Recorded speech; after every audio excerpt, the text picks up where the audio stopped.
Hello everyone, I'm Chris Wareheim with Kart 360. Welcome back to the 2015 Cold Stone Florida Winter Tour finale here at Ocala Grand Prix. Today was Championship Sunday. Multiple championships were on the line after the heat races yesterday and the pre-final earlier today. We're going to give you a quick rundown of what happened in all the categories. Starting off with DD2, Jordon Lennox Lamb once again came home with the win and the championship. He put down quick lap after quick lap to continue through and take the win. In Rotax Senior, it was a great battle. Oliver Askew had to win the race, and Kyle Kirkwood had to finish fourth or worst. Askew got into the lead and kind of backed the field up, defended the first couple laps, backed the field up with hopes that maybe some people would overtake Kirkwood. This allowed Steven Seghetti to get into the lead, pull a gap, but it wasn't just by luck because he put down the quickest lap of the race, and the last 5 laps continued to put a quick lap after quick lap after quick lap to take home the win. Kirkwood with the championship.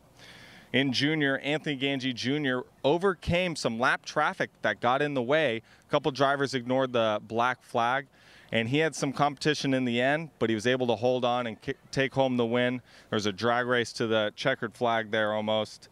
And Sting Ray Robb with the title. So Sting Ray over here, we'll have a quick chat with him. Sting Ray, second championship in 2 weeks. It's got to be pretty exciting. Yeah, it's been a really great year so far. We were able to steal the championship in the pre-final, and I just had to finish third. So that was a good race, and I'm glad Matthias can head to Worlds with me. Now, was that kind of knowing going into the final, that was your kind of your mentality? I don't need to fight for the win. I kind of can just finish third, and it kind of alleviates a little bit of the pressure? Yeah, definitely. But to go to Worlds is amazing. I mean, I already have my ticket, so I could just be calm and go out there and drive. Now, you did mention that because you won the championship also in COTA, that's going to leave Matthias Ramirez is going to get the ticket from the Florida Winter Tour, your teammate here at OGP, and now you both are going to go to represent the team in Team USA. Yeah, it's very exciting to have Matthias, my teammate, going with me. Perfect. Well, good luck the rest of the season, and hopefully you can wrap it up with a U.S. championship. Thank you, Chris.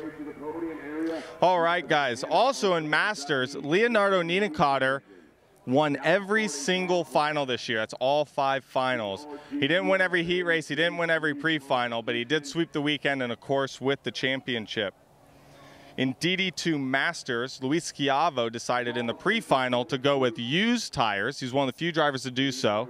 He fell back in the beginning, finished second, but in the final he was able to actually finished third, was able to come back through with 4 new tires in the final to take the win. In the points championship, Christoph Adams, we were just heard, won the championship. So it was a very tight battle there.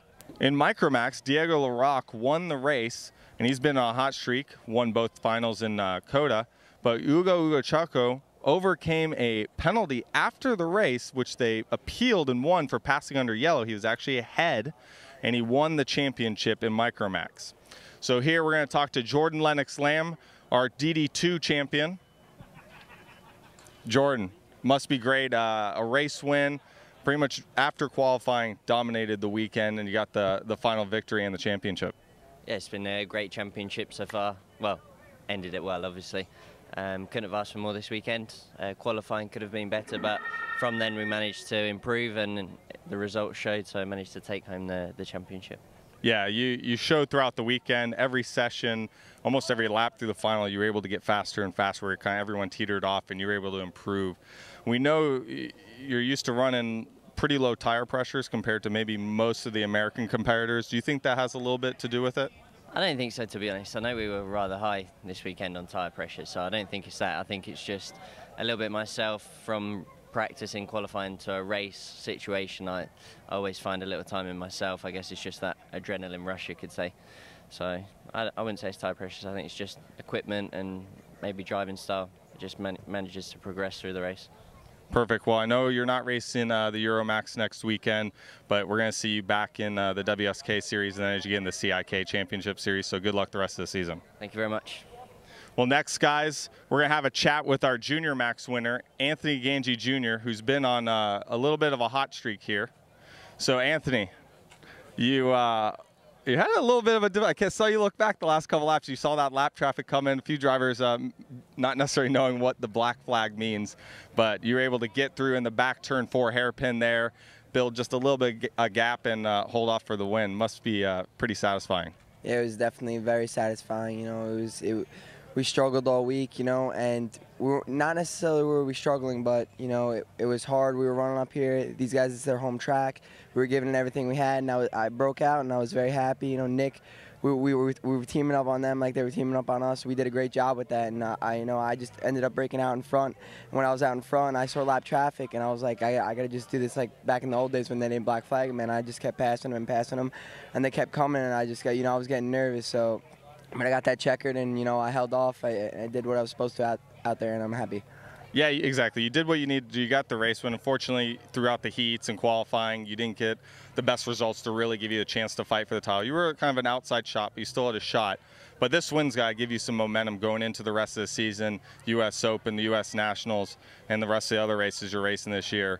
You're looking for some champions, some more race wins, I'm sure of it. Yeah, definitely. I'm not here for a trophy case. I got a ton of those, you know. I just want to, every time I come to the track, I want to just try to build myself as a driver and improve and take long strides. And if I win coming out of a weekend and I know I didn't improve, it's not the best weekend.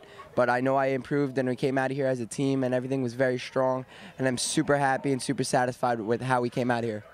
Well, great job, and good luck the rest of the season. Thank you, and I'm ready for it. All right, guys, there you have it. That concludes the 2015 Cold Stone Florida Winter Tour. Next up, you'll see us at the U.S. Open. That starts in May. And this is when the Rotax competitors will be back on track. See you there.